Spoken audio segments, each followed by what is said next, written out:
नमस्कार दोस्तों। कई बार ऐसा होता है ना कि हम एनएसडीएल पैन कार्ड के लिए अप्लाई कर रहे होते हैं और सब कुछ भरने के बाद आखिर में पेज अटक जाता है ना।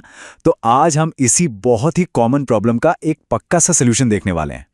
हाँ, मुझे पता है ये कितना ज़्यादा फ्रस्ट्रेटिंग होता है। मतलब आप पूरा फॉर्म भरते हैं, एक एक डॉक्यूमेंट अपलोड करते हैं और फिर जैसे ही सबमिट पर क्लिक करते हैं तो कुछ नहीं होता, पेज बस वहीं का वहीं जम जाता है। पर अब टेंशन लेने की कोई ज़रूरत नहीं है, क्योंकि आज हम इसका एक पक्का इलाज ढूंढ निकालेंगे। तो आज हम क्या क्या देखने वाले हैं, पहले तो ये कि आखिर एप्लीकेशन अटकती क्यों है, फिर सही प्रोसेस क्या है, शुरू से लेकर आखिर तक हम उन दो आम गलतियों पर भी बात करेंगे और उनका सोल्यूशन भी देखेंगे।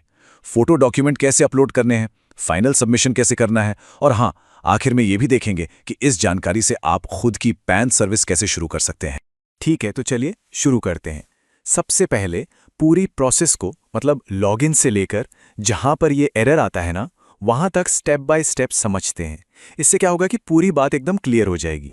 तो देखिए, सबसे पहले तो आपको सीएससी सेवा पोर्टल पर लॉगिन करना है।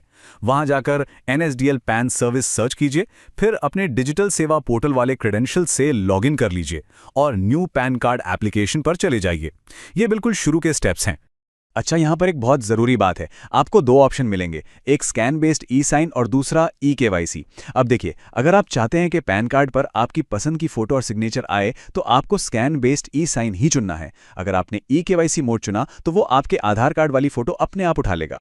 इसके बाद ये शुरुआती डिटेल्स भरनी है, जैसे कि कैटेगरी में इंडिविजुअल, पैन टाइप में फिजिकल पैन कार्ड और ई पैन दोनों। नाम बिल्कुल वैसा ही डालना है जैसा आधार पर है। और हाँ, जन्म तिथि, मोबाइल नंबर और ईमेल आईडी। ईमेल आईडी तो बिल्कुल सही डालिएगा, क्योंकि आपकी जो रसीद है वो उसी पर आने वाली है। ओके, तो अब आते हैं इस पूरी कहानी के सबसे ज़रूरी हिस्से पर। यही वो जगह है जहां ज़्यादातर लोग गलती करते हैं। मैं आपको वो दो कॉमन मिस्टेक्स बताने वाला हूं जिनकी वजह से आपका एप्लीकेशन फेल हो रहा है। तो देखिए, पहली गलती, और ये सबसे आम गलती है, वो है पिता का नाम भरने में।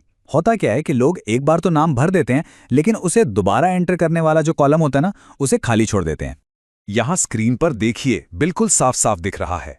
गलत तरीका यह है कि आपने पिता का लास्ट नेम और फर्स्ट नेम डाला, लेकिन री एंटर फादर्स नेम वाला बॉक्स खाली छोड़ दिया। सही तरीका यह है कि नाम भरने के बाद आपको नीचे वाले बॉक्स में उसे दोबारा एंटर करना ही करना है। इस छोटी सी बात को बिल्कुल मत भूलिएगा। अब बात करते हैं दूसरी गलती की, और सच कहूं तो ये थोड़ी कंफ्यूजिंग है, क्योंकि ये एक ऐसी फील्ड से जुड़ी है जिस पर स्टार का निशान बना होता है। और स्टार का मतलब तो हम यही समझते हैं कि इसे भरना जरूरी है ना। तो यहां पर बहुत ध्यान से सुनिए, ये जो एरिया या आईएसडी कोड वाली फील्ड है, इसे आपको खाली छोड़ना है। जी हां, बिल्कुल खाली।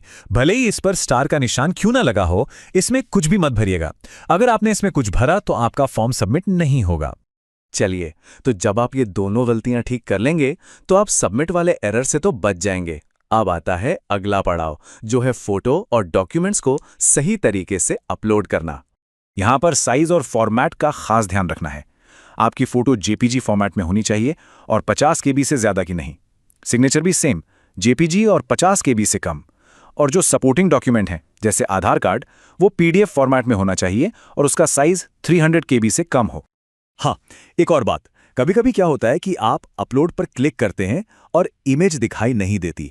तो घबराना नहीं है, बस क्लियर बटन पर क्लिक करिए, फाइल को दोबारा सिलेक्ट कीजिए और फिर से अपलोड पर क्लिक करिए। कभी कभी इसमें 2-3 कोशिशें लग सकती हैं, पर हो जाता है। और हाँ, ऐड डॉक्यूमेंट वाला बटन इस्तेमाल मत कीजिएगा। बहुत बढ़िया, तो डॉक्यूमेंट सही से अपलोड हो गए हैं। अब हम बिल्कुल फाइनल स्टेज पर हैं, और यकीन मानिए, यहां से आगे का प्रोसेस बहुत ही आसान है। अब आपको बस अपना प्लेस डालना है, मतलब गांव या जिले का नाम। उसके बाद सबमिट बटन पे क्लिक कर देना है। आपके सामने पूरे एप्लीकेशन का एक प्रीव्यू आएगा। मेरी सलाह है कि सारी डिटेल्स को एक बार फिर से बहुत ध्यान से चेक कर लीजिए, क्योंकि ये कंफर्म करने से पहले का आखिरी मौका होता है। सब ठीक लगे तो कंफर्म पर क्लिक कर दीजिए। कंफर्म करते ही आप ई केवाईसी वाले पेज पर आ जाएंगे। यहां पर वेरिफिकेशन के लिए दो ऑप्शन हैं। एक है ओटीपी बेस्ड, जिसमें आपके आधार से जुड़े मोबाइल नंबर पर एक ओटीपी आएगा। दूसरा है बायोमेट्रिक बेस्ड, जिसमें फिंगरप्रिंट डिवाइस से वेरिफिकेशन होगा। जो भी सुविधा आपके पास हो, आप उसे चुन सकते हैं। तो देखा आपने, ये प्रोसेस उतना भी मुश्किल नहीं है, बस कुछ बातों का ध्यान रखना है।